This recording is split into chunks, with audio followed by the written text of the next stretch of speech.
I'm really delighted to introduce you to a brand new opera today called The Paradise Maker. Now, this is a story of lust and lust for power in, of all places, the Galapagos Islands. Now, I want to explain how this came about. The composer, Jakob, he was traveling around the Galapagos Islands with his family, and he heard a crazy story about a group of Germans who, way back in the 1930s, settled on the Galapagos Islands on an island called Floriana because they wanted to create paradise on Earth. Well, Jakob thought this was a really crazy story and it couldn't possibly be true. But he found out that it was true. And he told me in his own words, he said, it was so crazy that it called out to be made into an opera. Now, Jakob Høgsbro is a well-known jazz musician and composer, and he has never written an opera before. But even Mozart had to start something. He met up with his collaborator, who wrote the libretto, Jesper Løvdal, and together they wrote this opera, which you're going to see some extracts of this afternoon. Now, this afternoon you will see 8 soloists playing the characters in the opera, and these lovely 10 musicians will be playing the music. It's a full-length opera, but we're just going to give you an extract from the opera, a few extracts actually, which Jakob has chosen very carefully because he wants to show the background of the time in Berlin, followed by, of course, the island of Floriana in the Galapagos. But most important of all, in his music, he wants to reflect the mood and the emotions and the thoughts of the characters in the performance, in the opera. Now, the opera is in Danish, and during the whole opera, if you don't understand Danish, you're lucky. I'm here, and I'm going to take you through the narrative, the storyline of the opera as we go along. But let us now meet our 8 soloists, the characters in the opera. Here they are.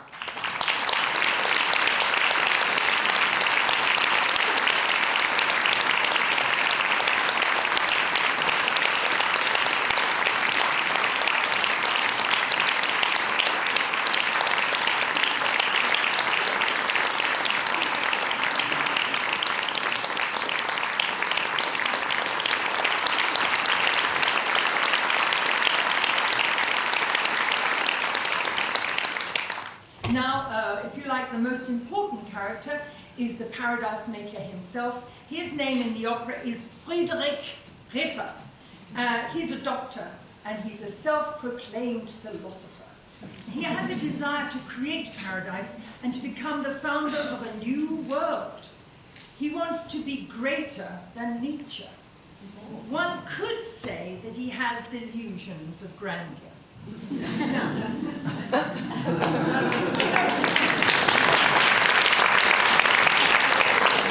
Next to him is sitting Dore. She is Friedrich's submissive student and his lover, perhaps submissive lover, we'll find out. She appears to be downtrodden. Can we see you looking downtrodden? That's good. But she may have more power over Friedrich than you could first imagine. Now we come to the Baroness. The Baroness likes to be called Nessie, Baroness, and she is very lively and sensual, whereas Friedrich seeks ultimate intellectual fulfillment. The Baroness seeks ultimate physical pleasure. In the real story, now this is the true story that Jakob heard in the Floriana. In the true story, she brought 3 lovers with her to Galapagos. There was a wealthy one, a poor one, and a handsome one. But as the opera could not afford all 3, guess which one Jakob chose? The handsome one!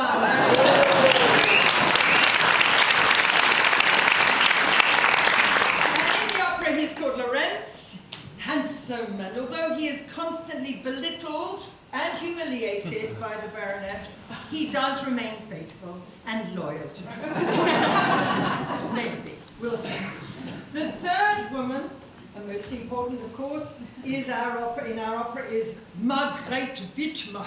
Margret Wittmer is a German hausfrau. She has grit, she has determination, and she's captivated particularly by the idea that Friedrich can make people see. And so she wants to follow him to the Galapagos in the hopes that her visually impaired son, Harry, may gain better sight. Here he is, Harry. He's 17 years old. Well, use your imaginations. He has poor eyesight, as he's beautifully displayed. And he has a strong curiosity, as we will find out later, about all things to do with adult life. Next to him is his father, Heinz. Heinz Wittmer, look at him jumping. Heinz rarely jumps up anywhere. He's a handyman and he's rather slow. And he's extremely He does whatever Margret tells him to do, and we find out very soon on the voyage that he gets terribly seasick. Finally, we have Captain Knut.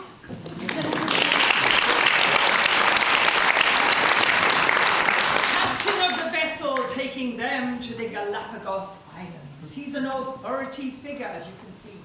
He ensures everyone will arrive safely and that everything as it should be, and that any irregularities will be reported back to Berlin. Now, ladies and gentlemen, I think we should welcome to the stage the composer and the conductor of this groundbreaking new opera, Jakob Høgsbro.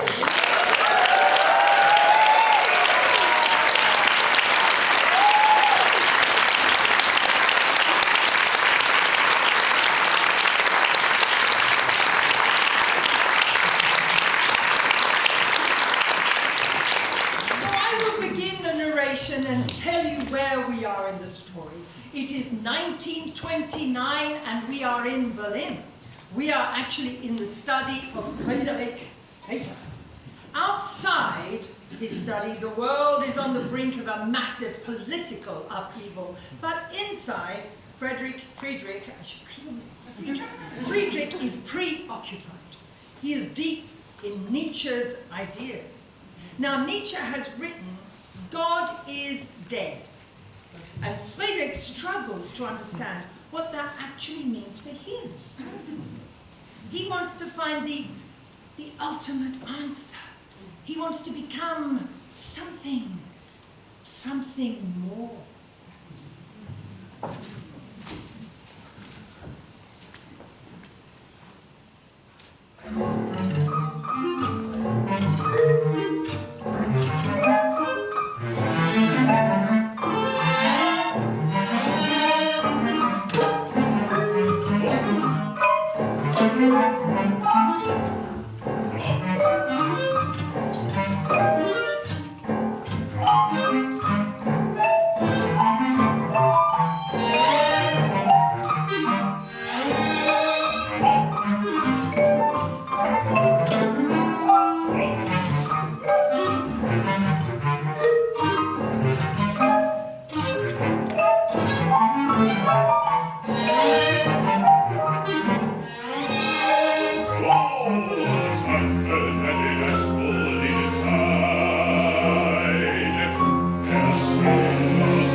lover, Dore, sweeps into the room and she interrupts him.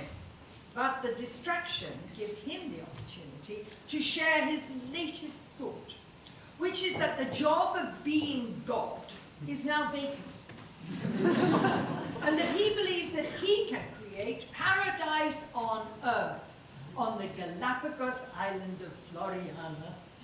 Well, they will be able to go around naked and eat the fruit of the trees. There's just one little annoying drawback. They'll need to have their teeth pulled out. Toothache could be the snake in their garden of Eden. Friedrich, however, with all his charm, his flattery, and his clever words, can talk Dore into anything.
Before setting sail, and one by one the characters who are going to go on board and make this voyage appear. A military band is playing. Friedrich is encouraged to give a speech. His rhetoric inspires everyone to follow him to his dream of creating paradise. A place where they'll all be happy and they'll be free. Each one of them, of course, hears in Friedrich's speech exactly what they personally need to hear. Finally, Captain Knut firmly herds everybody on board.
sickness.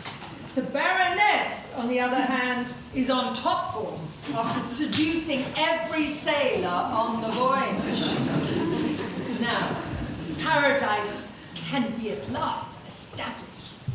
Friedrich puts Heinz to work building the first hut so that he can begin writing down his great thoughts. The mood is cheerful and full of anticipation. Champagne is flowing, everyone's in high spirits. Friedrich speaks about their newfound freedom, and when the Baroness hears this, she gets an overwhelming urge to dance and feel free. She whips everybody into a wild dance. They sing, they dance, and it turns out to be almost a drunken revel. But Friedrich stops the debauchery with a speech that turns into a threatening dystopia.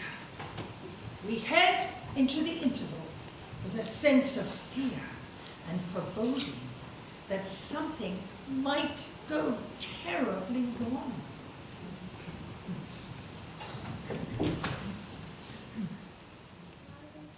Jeg skal frelse dem, jeg skal tale mig. Måske er der en himmel, og jeg skal tale dem frie. Frie?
smageren,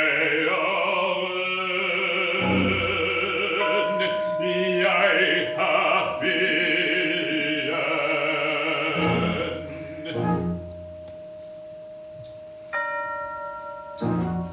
Jeg har magten.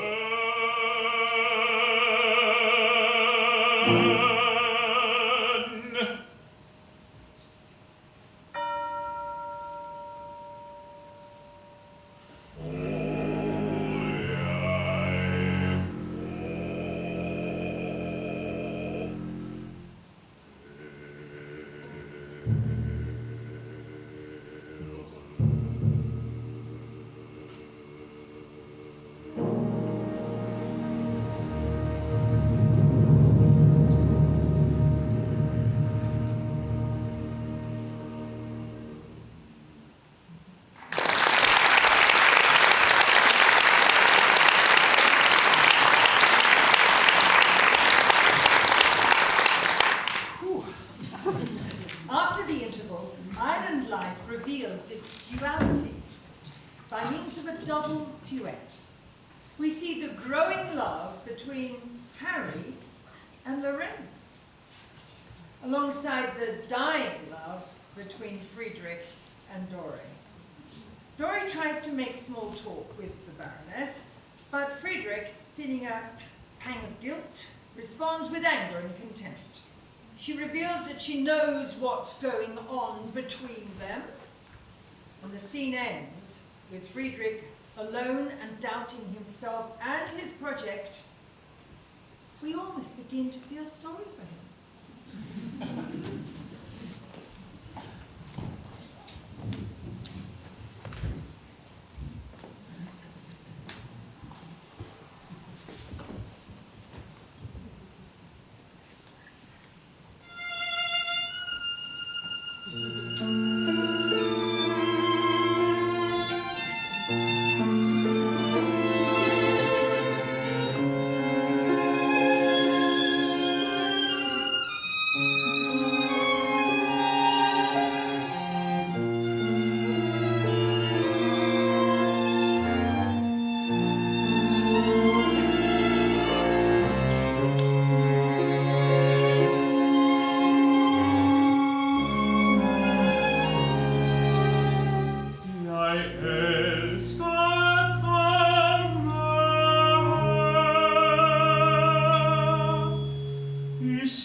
Transporter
welcome to the scherzo scene. The Baroness has just had her idea of a lovely time with Heinz. In fact, she had a lovely time with everyone on the island, except Margret. Heinz is proud that that even includes his son Harry. Until Dore points out that everyone does mean everyone. Harry and Lorentz, meanwhile, reveal their new love. Margret is thrilled that her son has found happiness with Lorentz. Heinz is, rather confused. Margret finds a dead rooster and gives it to Dore, telling her to bury it just in case it's infectious. But Dore has a much better idea. She'll take it to Friedrich.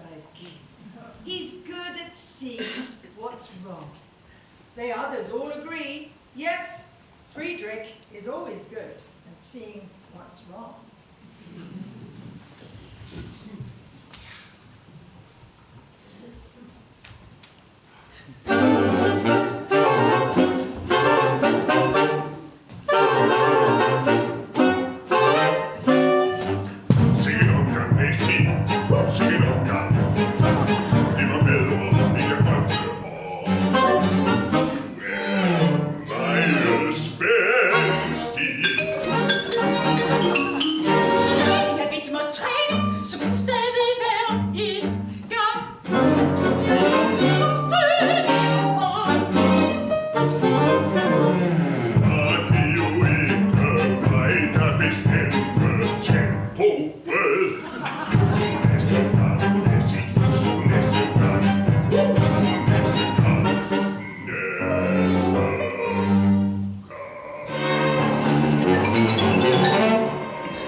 Friedrich and her hut. And this time, she catches Friedrich and the Baroness together. Look at that.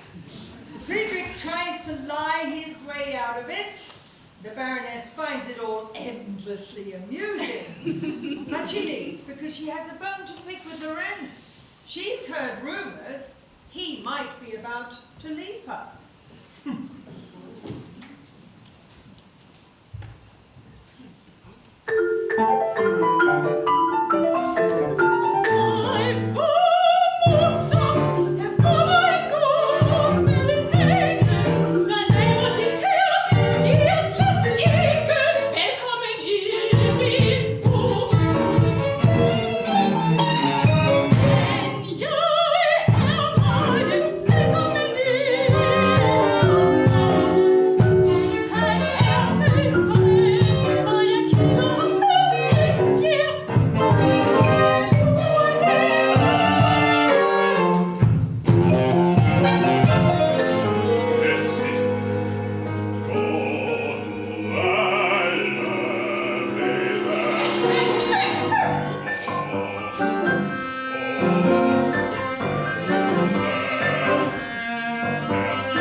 Vent har vi næste gang. Lommer vi om. Jeg har en høreklokke med Lorentz.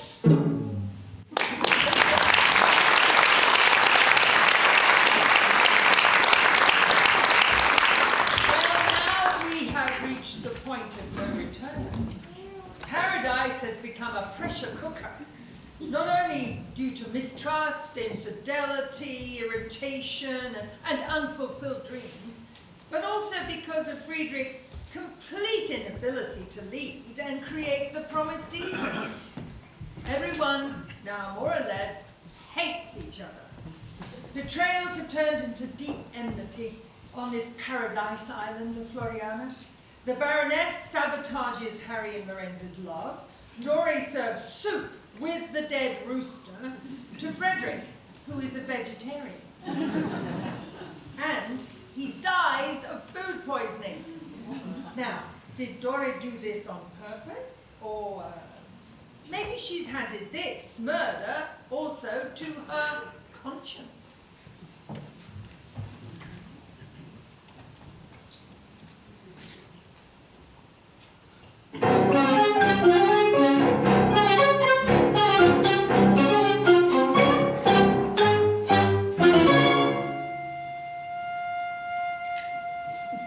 Undskyld, Harry, undskyld min drøm. Jeg fanget i hendes garn. Elskede Lorentz, du har sat mig fri. Nu skal du befries, koste hvad det vil.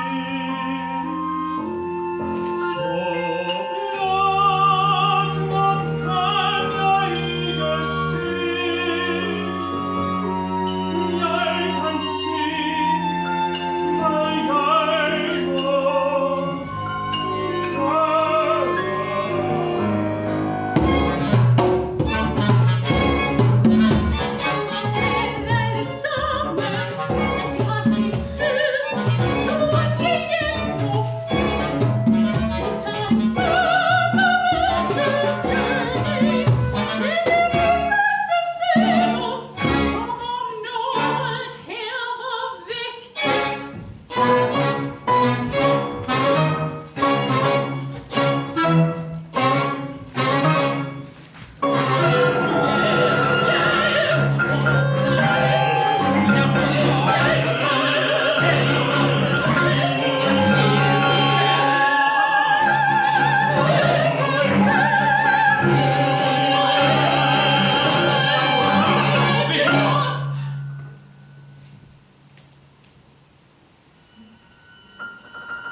for bringing him to the island, not because he's regained his sight, but because he's found love. Lorentz tries to say goodbye to Harry because he can't stand up to the demands of the Baroness, but Harry refuses to let go of his newfound love. The Baroness arrives to collect Lorentz. She says that they are returning together to Berlin. The situation ends in a physical fight between the Baroness and the two lovers. In the fight, the Baroness is thrown over a very high cliff, and she finds the sensation as she falls delightful. So now the Baroness and Friedrich are dead, but their spirits still haunt the island. Nevertheless, the atmosphere is beginning to settle. Margret is quite content to stay, and her husband, Heinz, vows never to set foot on a ship again. Lorentz and Harry have found happiness together on the island. Dore, however, is now alone, and she decides on a final mission to return to Berlin and publish all of Friedrich's original manuscripts. Her paradise wasn't here. The others remain. They have found their paradise, but not the one that Friedrich promised them. Captain Knut knows full well what has happened, but he does resolve not to report the deaths. He decides it's better to protect the peace that's finally come to the island. And so, the adventure on Floriana is over. They gather at the shore to bid a touching farewell to Dore. She clutches Friedrich's precious manuscripts to her chest. They all wave goodbye to her, and caught up in the moment, she lifts both arms to wave back, and suddenly a gust of wind snatches the pages and they scatter away.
Sandheden synger mere end en sang.